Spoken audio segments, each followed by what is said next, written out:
go ahead and get started. Welcome everyone. Please rise for the Pledge of Allegiance.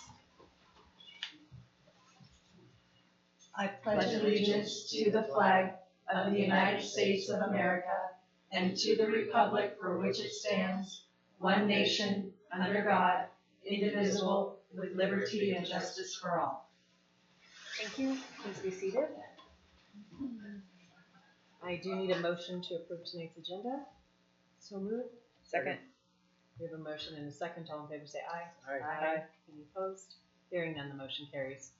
I also need a motion to enter into executive session pursuant to Idaho Code 742061B. I move to approve going into executive session per Idaho Code 742061B. Second. We have a motion and a second. We need a roll call vote. Trustee Jones? Yes. Vice Chair Bain? Yes. Chair Thompson? Yes. Trustee Grissom? Yes. So we're going to go into executive session. All of you can leave with the exception of... Okay, so we've come out of executive session. It is 8:59, and we will entertain any motions at this time. I move to ratify the superintendent putting personnel 10.28.24 on paid administrative leave, and further move to void personnel 10.28.24's contract. Second. We have a motion and a second. All in favor say aye. Aye. Any opposed? Hearing none, the motion carries. Any other motions? I move to accept the resignation of interim facilities director and approve their request to return to their previous position. Second. We have a motion and a second. All in favor say aye. Aye. Any opposed? Hearing none, the motion carries. Any other motions? Oh, no. We have no more motions. Nope. But I would like to give the superintendent direction to pursue further Temporary outside services yes, for the facilities department. interim facilities director. Yeah. Being So- that we have two sums of money, is it 11 million and 18, or is it a total of 18 million? That we 18 million, yeah. For facilities, we have to have our plan done. And it would behoove the district to bring back any contracts for review at the next board meeting, but to at least put something temporary in place for the facilities department to carry us through. Now, moving on to the budget update.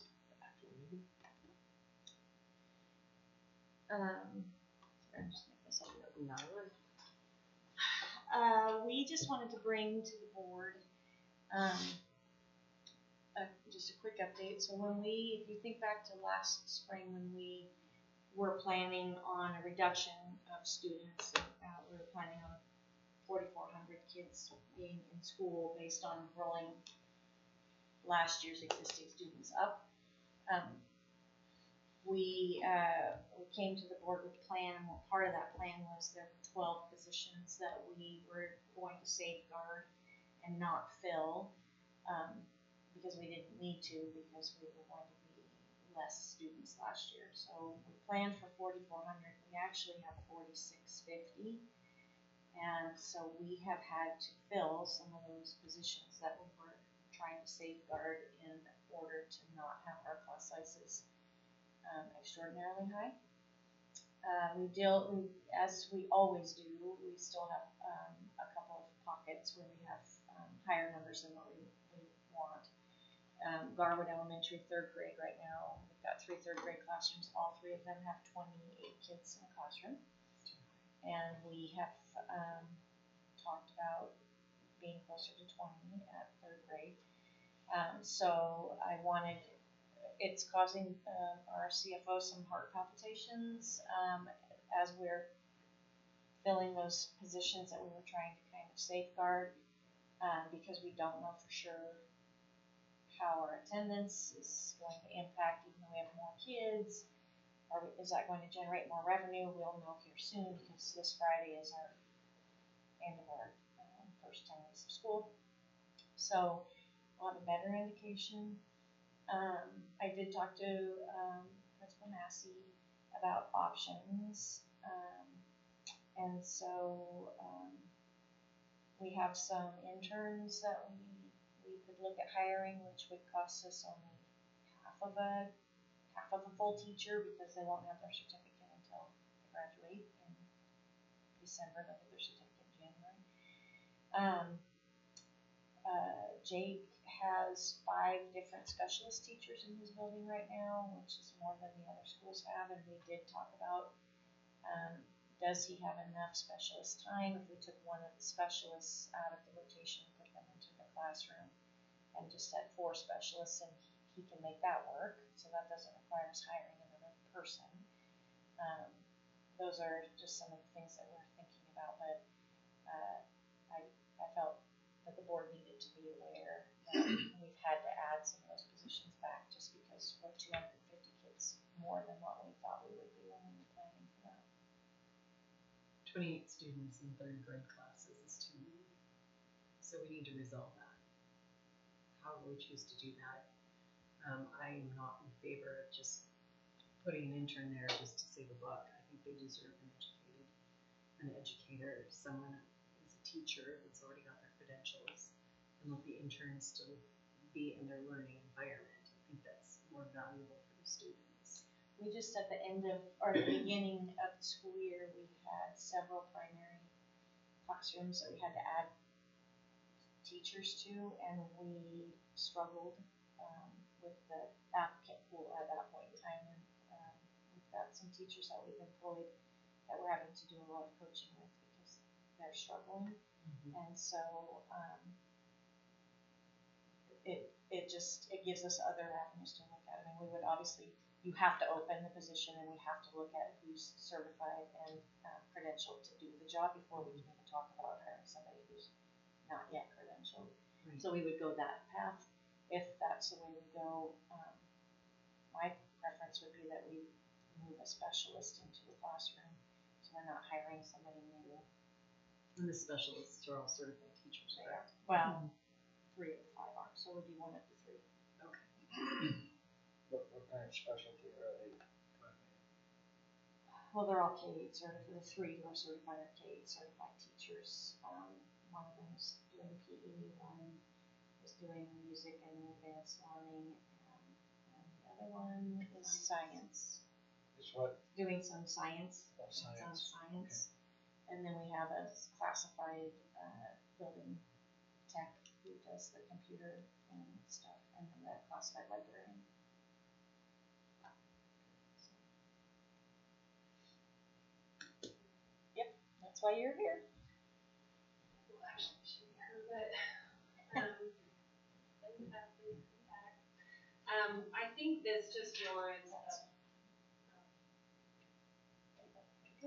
You're on. You're red. I think this just warrants, and this is where I think Jessica would come in. It warrants a bigger conversation in the sense of, so with the state funding that's based on ADA instead of enrollment, every year we're going to see this if our numbers go up, but we have to staff, we have to buy equipment, we have to buy curriculum for enrollment. If those kids are coming, we have to buy all the things for them, right? But we get paid on ADA, and looking at our percentage and what we're being paid on, we've been tracking those rates every week of all buildings, but it doesn't necessarily equate to more money. We're not sure. We'll find out in 2 weeks, a week and a half. And so I just think from a system standpoint, I talked to Lisa about this of just when we have these overage classes, bringing that to the board and just having a conversation, because it may mean that we aren't getting additional money, but we have 250 more kids. We have class sizes this high. So what options do we have? Do we budget for that? Do we put a buffer in? Are we doing that out of fund balance? Like just having that conversation, because this may not be our only year where we have to cut and then we have to fill because of class sizes, just because of the ADA. You know, I know Superintendent Critchfield is looking at trying to change the funding formula, but if that in fact happened, this I think will be something that we will have to have discussions about in the future. So just wrapping our brains around that whole enrollment ADA, because we 100% have to staff for that. We have to buy all the stuff for it, but it doesn't necessarily equate to more money. And I think Jessica said, you're gonna have to explain that one to me. So for example, on the first Friday of school this year, we had 40 more kids enrolled than we had last year. Right. Our ADA was less than what we had last year. So- So the attendance is what we get paid Right. for, and even though we had 40 more kids, They weren't based on attending. ADA, they weren't in attendance, and so we actually had more kids in attendance last year Right. than we did this year, even though we had 40 more. So, Let's walk this one through, if you don't mind. So, you have 1 day of ADA that you're basing it on? No, I'm just saying, it's based on these first 10 weeks of school, is Right. 75% of our funding, and it's not based on how many kids are enrolled. I understand. It's the ADA and last year our ADA was 92%. Okay, so if you use 92% of 4,650 kids, what do you get?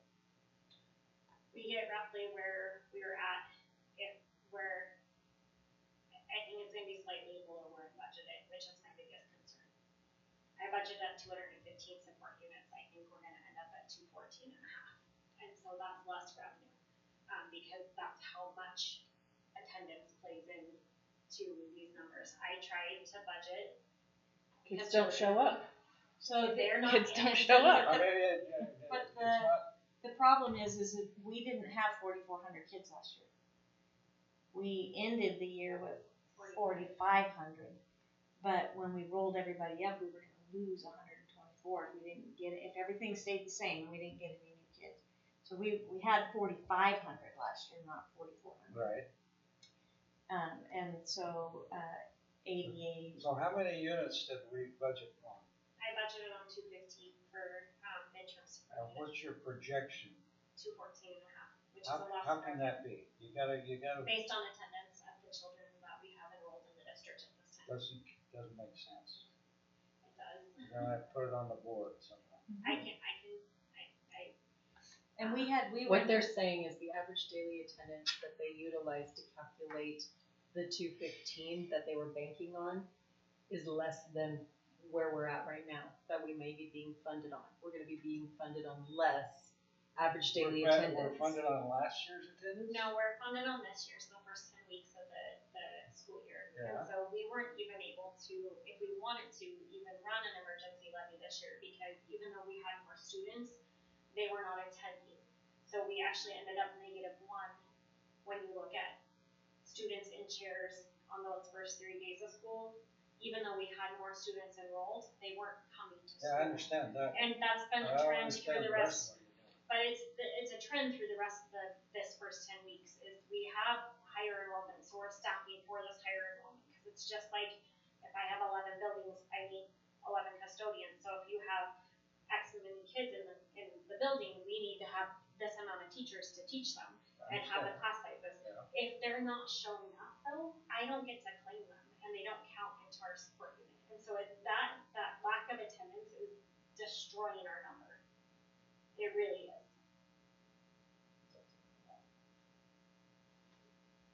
Be happy to show you the calculations. And last year we were protected also, We paid a lot for that protection. because we should have been at 210 last year, support units, and we were protected at 223. Do we not have any protection this year? Protection's gonna be quite a bit lower this year, but I don't think we're gonna fall into being in protection. You have to have, you're gonna have to be more than 3% down, and we're just not gonna be. If we were at 210 last year with protection, this year we're right sizing, I'm estimating 215 because of where everything's landing. We're not gonna fall within that area that we qualify for protection. We still It'll have just to be pay for it. 1.5 Yeah. instead. Yeah, so, I just think as we're going into the spring and we're looking at budget absolutely. with ADA, just having that be a part of the conversation, because again, if 300 more kids come, but the attendance is still staying at 92% or 91% So in, 91% of what? of that total. now on That's any for the given support day. unit. We have 91% of our kids with heinies in a seat. Okay, so you're gonna have 10 weeks of 91% of whatever the total enrollment is. Right, and then you multiply that out across the grade levels. So kindergarten, for example, it's 40 to 1 for teachers for support units. And so for every 40 kinders that are in the seats for the required amount of instructional time that day, we get 1 support unit, and it carries across. And so that's the problem. And some of my high school, my freshman class, for some reason, they're the worst offenders right now. I could just expect them to come, and we actually get a higher ratio for those freshmen and secondary students than we do for our kinders. Sure. So it's just, it is grade level dependent, but just not attending. We went from enrollment to, which we went from ADA to enrollment, and that was fantastic because we actually were funded better. If you recall in the management discussion and analysis in our audit packet this year, I did calculate basically that we were short $2.3 million from that shift from enrollment to ADA. That's how much that impacted our revenue for this district. If we wouldn't have received the one-time discretionary funds from the state, we would have been in the hole 1.2 this year versus coming out $200,000 ahead. So it's a big impact, and I feel like we're right-sizing our numbers to enrollment, and there's still going to be some adjustments. And so we had a really tough year last year, and we're cleaning it up this year, and it's going to be better next year. But again, it's just, if we don't have attendance, it really, really impacts our revenue in a negative way. If you don't have what? Attendance. And a lot of the things that I think the district did previously, we're trying to bring back as far as attendance incentives and things like that. But when you have a culture shift to staying home whenever you don't feel good, or that push through and come to school mentality is just not, it's not the same. You keep your kids home so you don't get other people sick, that kind of stuff. When you don't have kids that are attending, it's impacting our revenue. So you're saying you based it on the 4,400, where you calculated your. I actually based it a little bit higher than the 4,400. Okay, 91% of 4,600 is 4,186, which is why it's lower. Did you hear that? Good math. Sorry. That was good I math. calculated. Do it again, sorry. All right. Well, what she's been saying is that when she calculated the things we get, what's it called? The Units. units. Support units. Yes. Support units. Thank you. Things. She calculated that off of 4,400, which gave her 200 or she said a little bit more. Anyway, she came to 215. If you take 91% of 4,600 rounding, that's 4,186 kids. That's why we're declining on the support units, because it's 4,100, not 44 plus 100. Exactly. And that's a very simplified, it gets so Yes. convoluted, as I showed Yes. you the other day, it's Yeah. so convoluted. But it's tracking all of this and getting it in there. I have so many great ideas for how to make this so much cleaner and less anxiety for me next year, as I continue to learn this role and learn public education in K-12 in Idaho. But it's a big concern. And we just really want this to be part of the conversation with the budget, so that as we. It needs to be. Like, we're just problem and the solving, or like, part. if we have higher Exactly. class sizes, or If I- if we have if I come enrollment to you- coming up, right? in December and say, hey, we projected our budget was going to be at 215 support units for midterm, and we ended up at 212, we are short X amount of dollars in revenue. There's other areas that I'm concerned about too. We have, I would say we're definitely going to overspend, even though I budgeted more for special education this year. The amount of one-on-ones and things that we have this year has increased more than I believe I budgeted for. And that's one of those things you can't necessarily anticipate. We had an idea of where we thought it would be, but when you have new kids in the district that have new requirements, that we have to support that. And so there's been hiring there too. So it's not just teachers, it's all the support staff. It's like assistant superintendent, as they said, we have curriculum. If you have a whole new program, can't talk today, a whole brand new classroom, we have to give them books and things. And so those unexpected expenditures with growth are great, but if they're not attending, it doesn't help. So we have great policy that indicates to us that we want to keep our class sizes low. But then when we're in this kind of situation where the enrollment is up, and so we have to add staff, but that takes, it takes away from the savings that we were trying to kind of protect. And so that, we needed to bring that to the board so that you have better awareness of kind of where we are and what we're. My biggest fear is spending into fund balance that we weren't authorized to spend into. I know that we have this goal for classroom sizes and small classrooms, and that's what we're working towards, but I'm just worried about the net impact on the budget if we don't hit our revenue projection. That's my anxiety, and as Lisa, my heart palpitations, the things that I've been losing sleep over.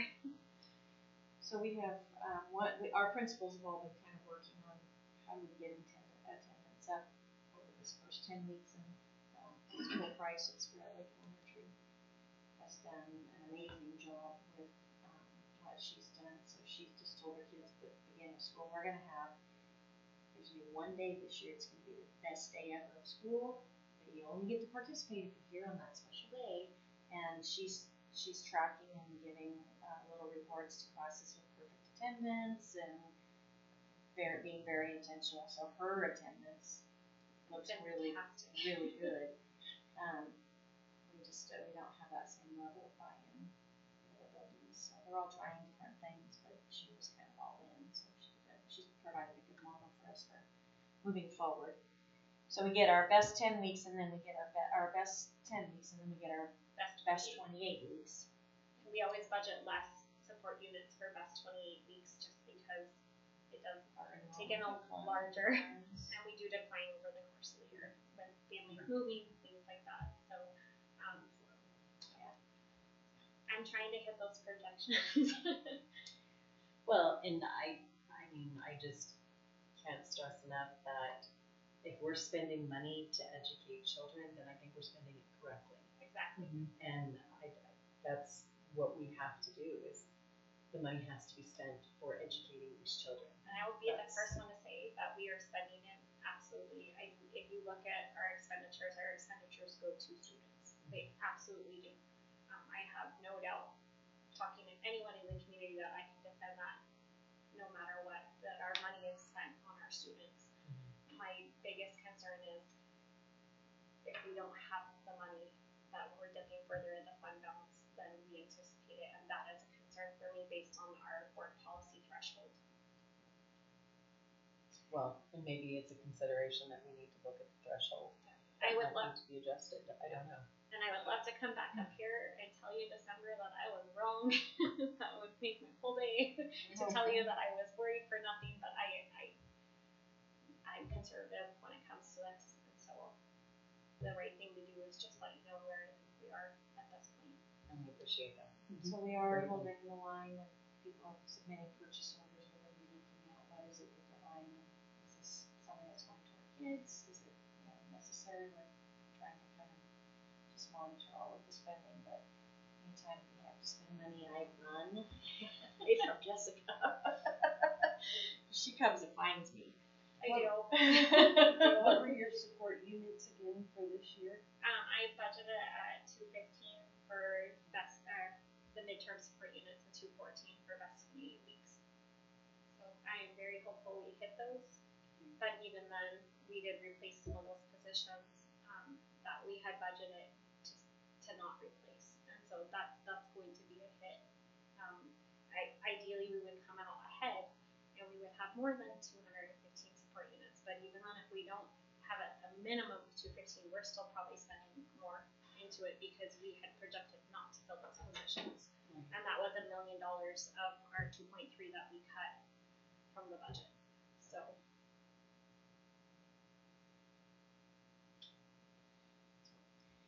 We are just trying very intently to keep you guys in the loop so that nothing surprises you and you know where we are kind of every step of the way. Can you find out what the savings would be if we got rid of the double run bus schedule and we went to single? I'd like to know how much money we're spending on that.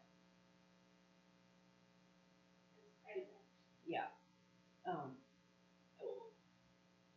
I I understand the community's desire to stay small, do the double routes, do all that, but we keep growing. Right.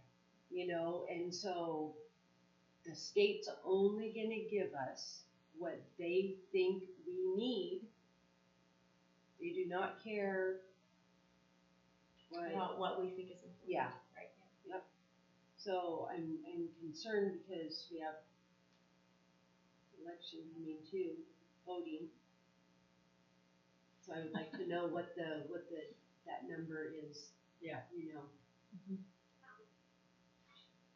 Part of what we asked for in the levy, if you remember, I did increase the transportation line item specific to, that was to help bring it up to what we spent this last year, minus the state reimbursement. So that $1 million that's sitting there for transportation is bringing that dollar amount up to reflect the difference between what we receive from the state and what it costs us to run that program. And I think it's important to just remember that we didn't increase the supplemental levy what we're asking Right. for, so we're struggling Right, we're at a deficit. with our budget. We are at a deficit, and we didn't add anything. So Right. it looks like we did because we put $1 million in there for transportation. We increased the amount from the levy for athletics and extracurriculars. We're not getting additional money. Right. It's just same. right It's just moving the dollars around, but we are in deficit spending right now because we're. I was just hoping that the community, I think the one big loud that I've explained to several people over the phone is that, yes, it's the same amount, yes, it's the 9.52, however, the local taxpayer, so to speak, I mean, obviously they're gonna pay taxes somewhere, but locally on their property tax, it's not gonna be the full 9.2. And I've explained that to people, the difference between the 2 and the 7, blah, blah, blah. And they're like, oh, really? Oh, well, it's like, yeah, so, I don't know. I'm hoping they, got that whole thing, but we'll see. Well, a video on that specific, that property tax refund that we received and how it does offset the amount that taxpayers pay and why we can't put it on the ballot that way. Yep. Video number 8. To watch it. But it does explain that pretty thoroughly. Yeah, she actually got some kudos on social media with that one.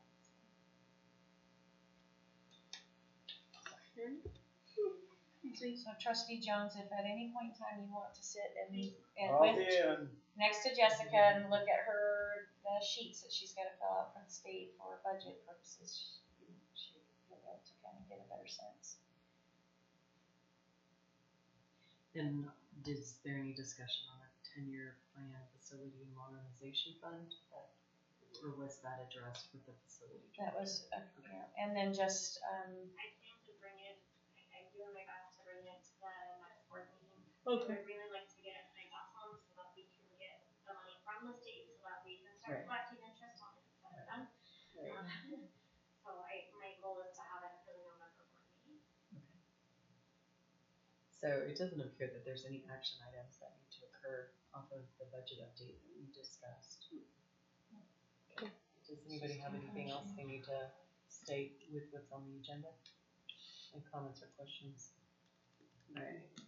On that note, then we can go ahead and adjourn the meeting. It is 9:27.